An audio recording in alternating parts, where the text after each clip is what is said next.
Bonjour chères toutes, bonjour chers tous, je suis El Mancio Godson, métaphysicien, coach de vie et de performance. Je vous remercie de vous retrouver sur votre chaîne afin de partager avec moi un événement spécial.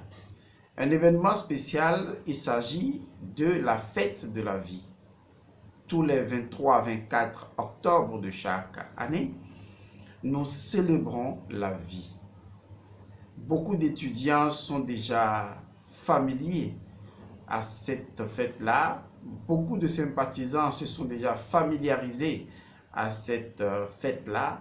Seulement que cette année, avec l'événement du Covid-19, nous n'avons pas pu fêter entre nous physiquement la vie.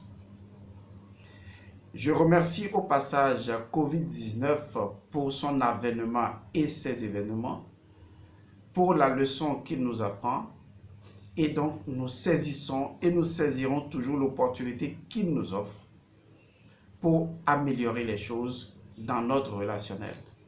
Vous savez, les problèmes n'existent pas. C'est notre esprit qui les crée. Et nous avons choisi de ne pas voir Covid-19 comme un problème, mais tout simplement comme une opportunité. Non pas comme un mur, mais comme une porte. Une porte qui nous donne d'autres perspectives. Car les choses ne sont pas potentiellement bonnes ou mauvaises. Les choses sont potentiellement neutres.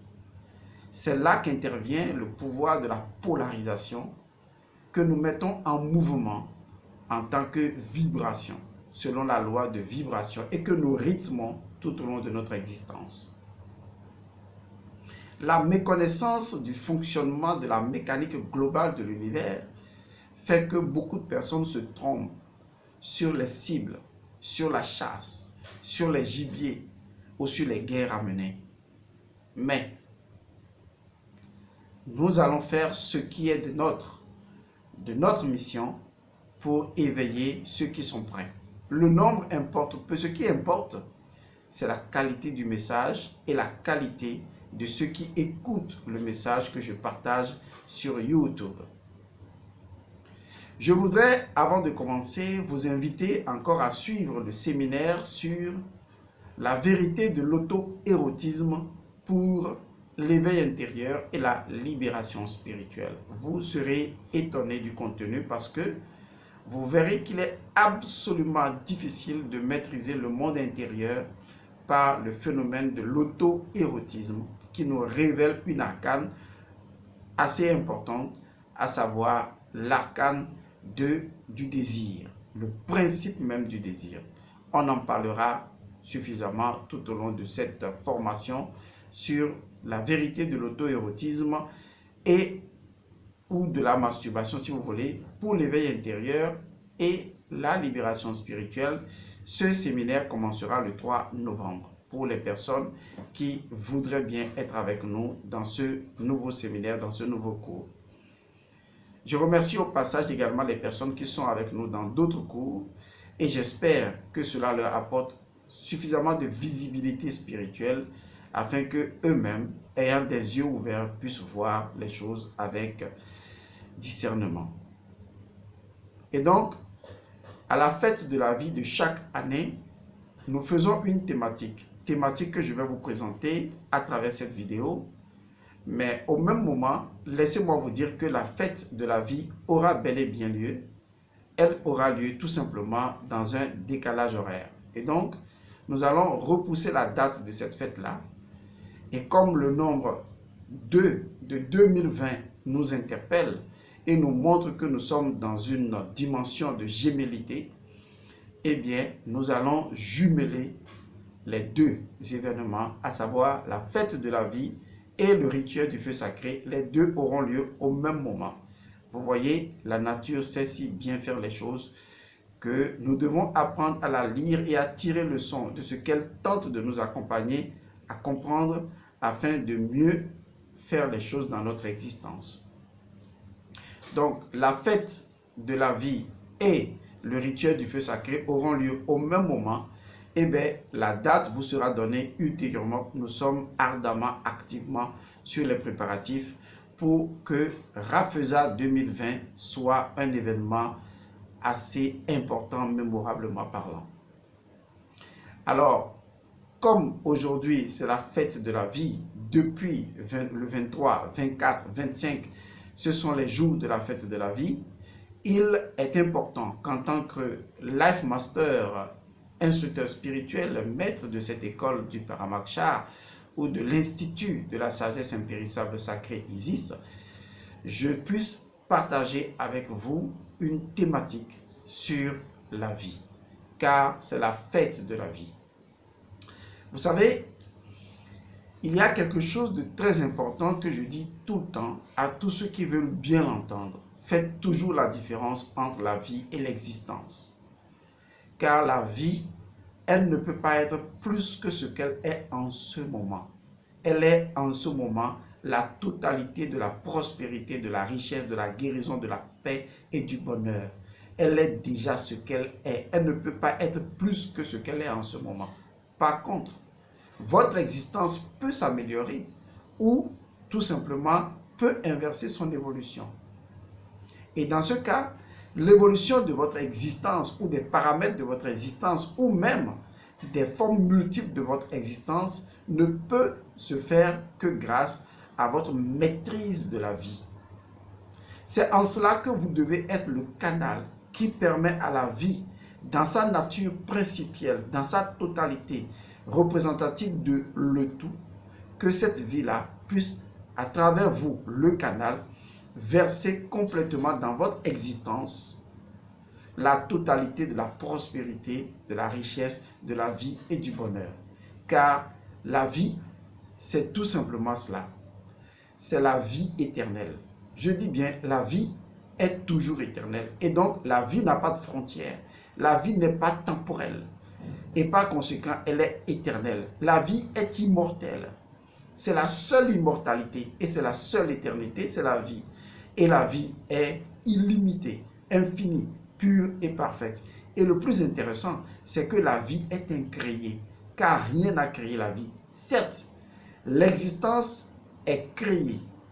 Et l'existence ne peut être que le résultat d'un processus de création. Mais la vie est antérieure à l'existence. Et la vie est antérieure à la création. La vie est l'essence première, incréée, qui va permettre la création des formes, qui va permettre la manifestation, l'accomplissement, le cheminement des réalités existentielles. Alors, je reviens sur cette question que j'ai déjà posée dans une émission passée, si vous me suivez très bien. Est-ce que la vie peut être plus que ce qu'elle est en ce moment? Non, parce que la vie, telle qu'elle est en ce moment, est le tout de la vie. Mais vous ne la saisissez pas parce que vous êtes hypnotisé par l'existence. Et une fois que vous êtes piégé par l'existence, une fois que votre existence a pris la vie en otage, vous êtes esclave des événements existentiels, vous ne vivez pas, vous survivez. Et vous ne survivez plus aujourd'hui, vous êtes vécu. Et parce que vous êtes vécu, vous êtes dans la dépendance. Vous êtes dans les comportements de dépendance. Et les comportements de dépendance, c'est l'agressivité. Parce que vous avez besoin de ces choses pour vous donner une certaine existence. Aujourd'hui, dans cette thématique que je vais vous présenter,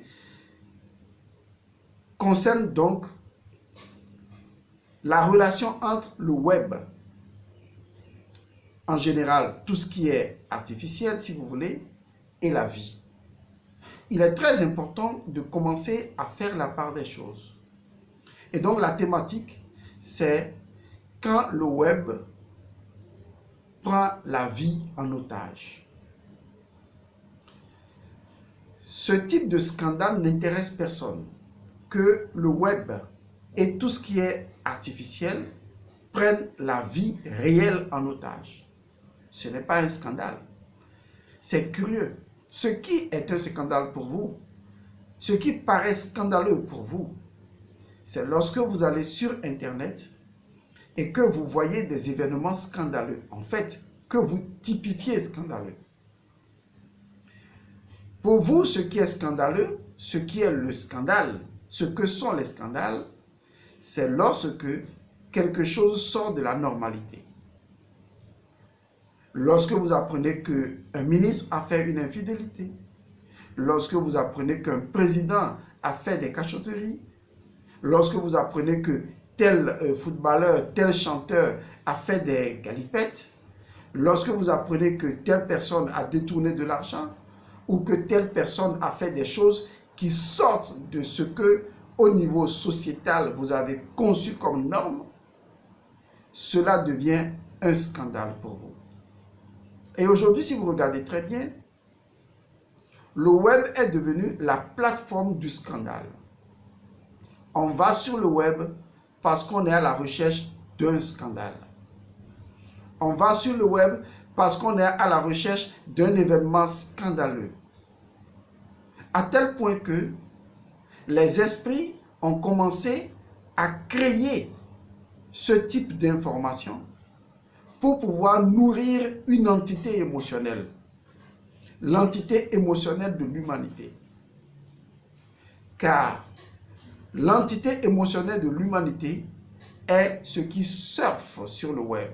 Il y a une intimité indescriptible sur le plan métaphysique entre le web, l'araignée, et l'âme humaine. Peut-être que vous ne le savez pas, mais je vous le dis. La toile de fond de l'âme humaine dans la dimension astrale et la dimension de l'astral est exactement proportionnelle à la signification symbolique de Internet et de la toile. Il y a donc une complicité principielle, symboliquement parlant, métaphoriquement parlant, mais véritablement parlant, entre Internet, le web dans sa globalité, et ce qu'il nous fournit à travers les 3W et l'artificiel, et le monde de l'imaginaire, de l'imagination et de l'âme, que constitue la dimension de notre réalité astrale, notre astralité. C'est la raison pour laquelle le web ne touche fondamentalement qu'une dimension de l'être humain, son astralité. Notre astralité est confondue à la dimension du monde du web, car c'est la frontière qui nous fait passer dans la 4e dimension. Or, la dimension ou notre dimension astrale, notre astralité est le monde de la 4e dimension. Nous sommes déjà en train d'y plonger et on ne peut plus reculer. Mais ce qui est important, ce n'est pas le fait de rentrer dans le web, mais c'est comment nous rentrons dans le web. Le web a toujours été avant, le web sera toujours, mais comment on y entre? Ce qui manque aujourd'hui à l'humanité, c'est de vivre au lieu d'exister. Et ce qui manque et ce qui est gravissime, c'est lorsque les gens veulent exister, mais qu'ils refusent de vivre.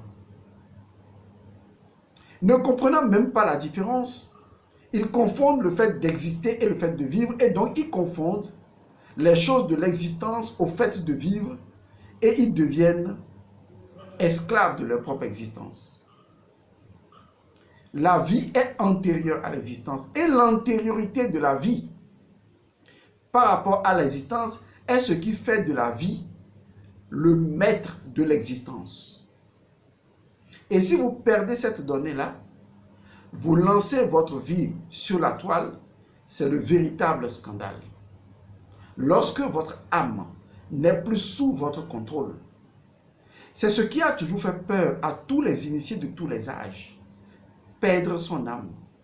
On ne perd pas son âme seulement lorsqu'on meurt. Même en étant vivant, on peut perdre son âme et devenir un zombie. Et la plupart des gens aujourd'hui sur la planète Terre sont véritablement des zombies, des individus sans vie, certes avec une existence factice, mais sans vie, sans vitalité, sans connectivité, sans présentialité. Et donc, ce sont des vies purement artificielles. Lorsque votre conscience commence à s'artificialiser, ne soyez pas étonnés que les comportements humains déficients qui proviennent de cet égrégore-là donnent naissance à des situations artificielles dans la vie au quotidien. Lorsque vous faites la guerre à des poupées gonflables avec lesquelles certains humains peuvent avoir des relations sexuelles, vous faites un faux débat. Parce que le vrai débat, c'est quelle est l'emprise de l'artificiel sur l'existence et quelle est l'emprise de l'existence sur la vie. Est-ce que l'existence a rendu la vie prisonnière? Si c'est le cas, alors l'artificiel rendra l'existence prisonnière. Et à partir du moment où l'artificiel rend l'existence prisonnière et que l'existence rend la vie prisonnière, vous devenez un zombie. Cette zombicité va vous conduire dans des états de réalité. Car toute réalité intérieure se manifeste à l'extérieur. Et par conséquent, vous créez votre réalité. Ne soyez donc pas étonnés que des personnes veuillent coucher avec des poupées gonflables. À partir du moment où aujourd'hui, tout le monde devient artificiel. Les couples sont artificiels, les amitiés sont artificielles, les relations sont artificielles. Il suffit aujourd'hui d'appuyer sur une touche et de déclarer son amour. Il suffit aujourd'hui d'envoyer une fleur artificielle et de conquérir le cœur d'une femme ou d'un homme. En fait, nous utilisons aujourd'hui tout ce qui est artificiel pour acquérir ce qui est naturel. Du coup, ce qui est naturel est devenu le prisonnier de ce qui est artificiel. Car c'est ce qui est artificiel qui définit sa configuration. Avec l'artificiel aujourd'hui, on peut en quelques clics aller faire l'amour. Avec l'artificiel aujourd'hui, on peut en quelques clics faire l'amour à distance. Mais qu'est-ce que vous refusez alors à quelqu'un qui utilise un individu poupée gonflable pour faire l'amour? Quelle est la différence lorsque vous faites l'amour avec le web? C'est le même principe. L'artificiel qui domine l'existence et qui rend la vie prisonnière. La vie, dans son expansion et dans son êtreté, est en relation avec la présence, avec ce qui est présent, et donc avec le contact, avec la vérité et avec la nature. Si vous voulez chercher où se trouvent domiciliés les scandales sur l'humanité, allez sur le web. Si vous voulez que votre âme devienne prisonnière, allez sur le web. Mais vous n'avez pas le choix, vous irez sur le web. Ce n'est pas le fait d'aller sur le web qui est important. C'est l'intention et la motivation qui vous envoie surfer sur le web. Qu'est-ce que vous cherchez sur le web? Définissez avec précision ce que vous voulez. Quelle est votre intention? Parce que l'intention est la source de votre pouvoir. Le pouvoir de l'intention est ce qui définit votre motivation. Qu'est-ce que vous voulez vraiment en allant sur le web? Est-ce que vous allez sur le web pour écouter les scandales, les multiplier, les partager? Qu'est-ce que vous voulez vraiment? En fait, on devrait poser la question autrement. Est-ce que vous choisissez de vivre ou est-ce que vous choisissez d'être vécu? Lorsque vous répondez à cette question et que vous montez sur le web, vous ne chercherez sur le web, vu que la vie est partout, vous ne chercherez que sur le web que la vie, que ce qui rend vivant. Et la vie, c'est le bien-être. La vie, c'est le bonheur. La vie, c'est l'expansion. La vie, c'est la joie. La vie, c'est l'ouverture. La vie, c'est le contact franc, la sincérité, l'honnêteté. La vie, c'est l'immortalité, l'éternité. La vie, c'est la pureté, c'est l'innocence. La vie, c'est la connaissance, c'est le savoir, c'est le pouvoir spirituel. La vie, c'est l'éveil. La vie, c'est la conscience. encore plus de conscience et toujours plus de conscience. La vie, c'est l'éveil permanent de la conscience. Vous voyez, c'est très simple. Vous n'empêcherez pas l'expansion du web parce que le web a toujours existé. L'homme n'a fait que le manifester. Mais ce que vous pouvez contrôler, c'est l'emprise du web sur votre âme.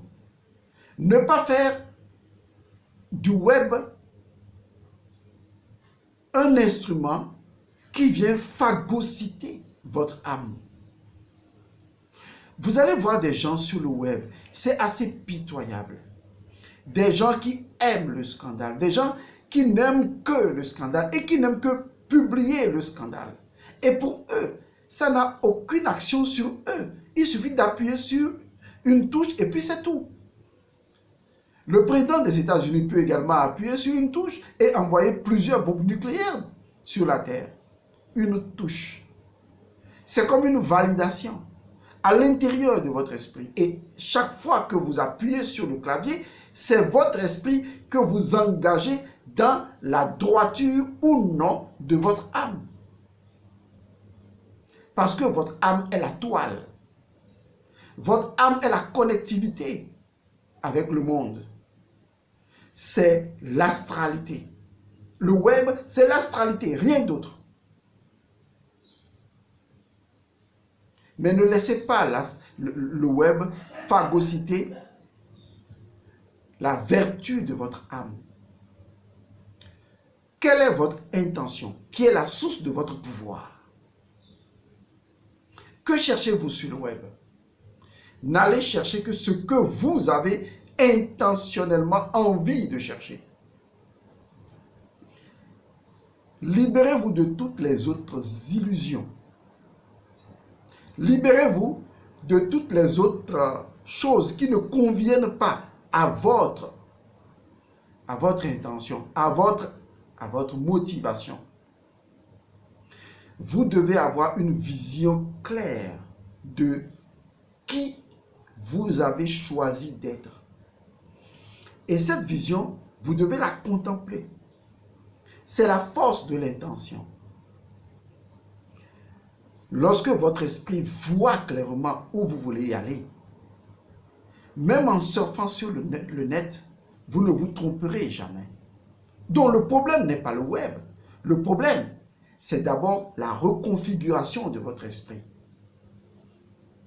Vous devez reconfigurer votre esprit à ne reconnaître et à ne synchroniser et à ne synchroniser qu'avec les événements de son intention, de sa motivation, de sa vision. Mais si votre esprit est aveugle, les yeux vont dans toutes les directions. Mais si votre esprit voit la vérité, votre esprit vous conduira vers la vérité. Et vous ne vous égarerez jamais sur le web. Vous n'imaginez pas jusqu'à quel point il y a une corruption informatique. La corruption informatique vient infecter votre astralité. Le soir, couchez-vous et visitez toutes les informations les plus absurdes que votre âme a dû emmagasiner et la majorité sur lesquelles votre âme a dû valider sa conscience.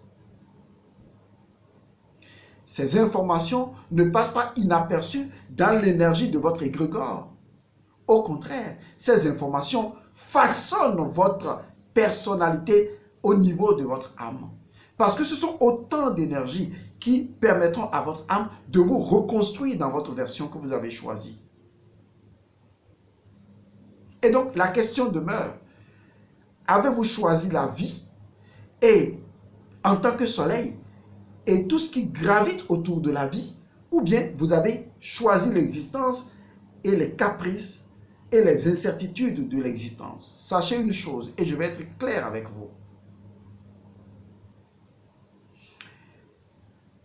Depuis la nuit des temps, et même si on prend comme référent d'accord, si on prend comme référent le sphinx égyptien, qui a été créé, qui a été fabriqué, qui a été conçu il y a 13 000 années, à partir de maintenant, si nous partons de ce référent-là, donc on peut dire que nous sommes dans une existence de 13 000 années, apparemment, alors que nous en avons beaucoup plus. Je prends juste ça comme référent, point de départ. L'humanité a toujours connu, dans son existence multiple et multiforme, multicolore, des scandales de tout genre. Il n'y a rien de nouveau. Les scandales sexuels, il y en a toujours et il y en aura toujours. Les scandales économiques, il y en aura toujours. Les scandales financiers, il y en a eu, il y en aura toujours. Les scandales de couple, il y en a eu, il y en aura toujours. Nommez-moi un seul scandale. Depuis que ce film est sorti, tout le monde est devenu scandale.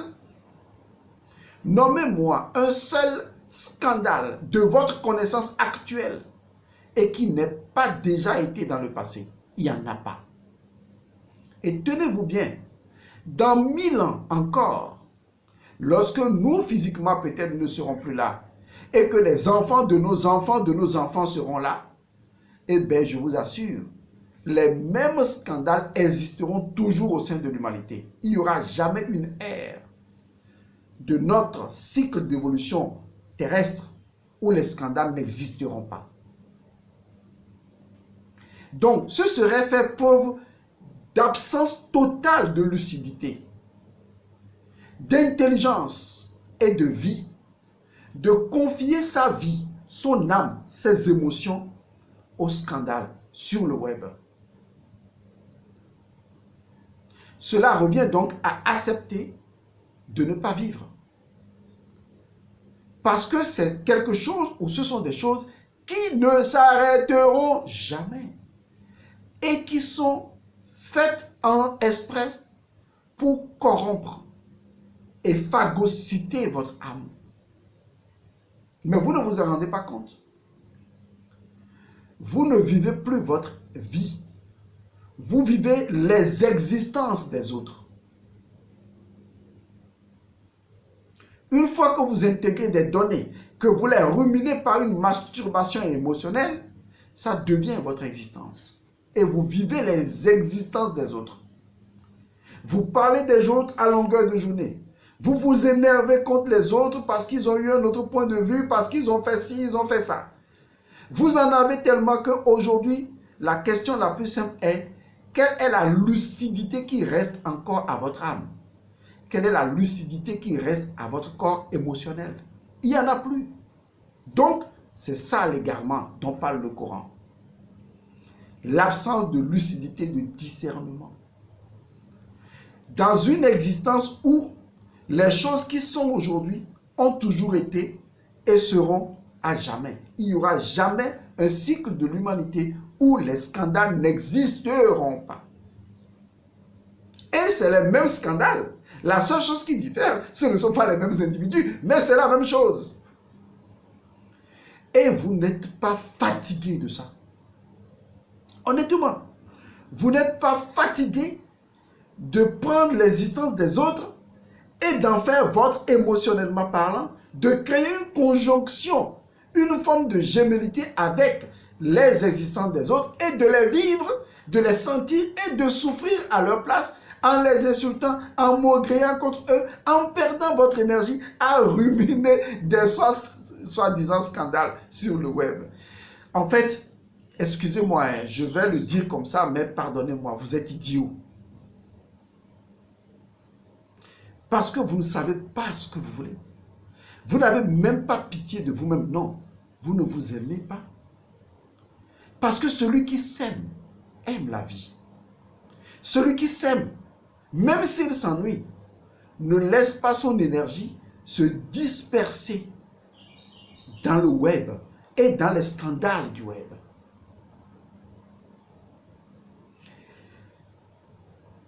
La fête de la vie, c'est de reconnaître la primauté la priorité, la primordialité de la vie en toutes circonstances.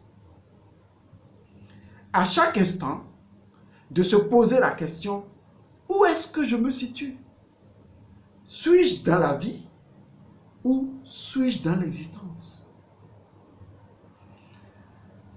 Est-ce que je suis maître de ces existences-là, de ces formes, de ces couleurs, des événements qui même ne me concernent pas? Je les fais me concerner parce que ça me donne un semblant d'existence.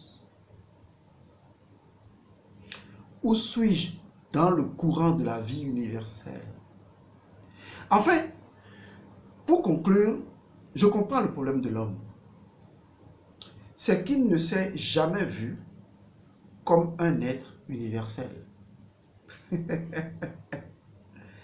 La religion, la plus grande de toutes les misères spirituelles, a fait de lui un individu rampant.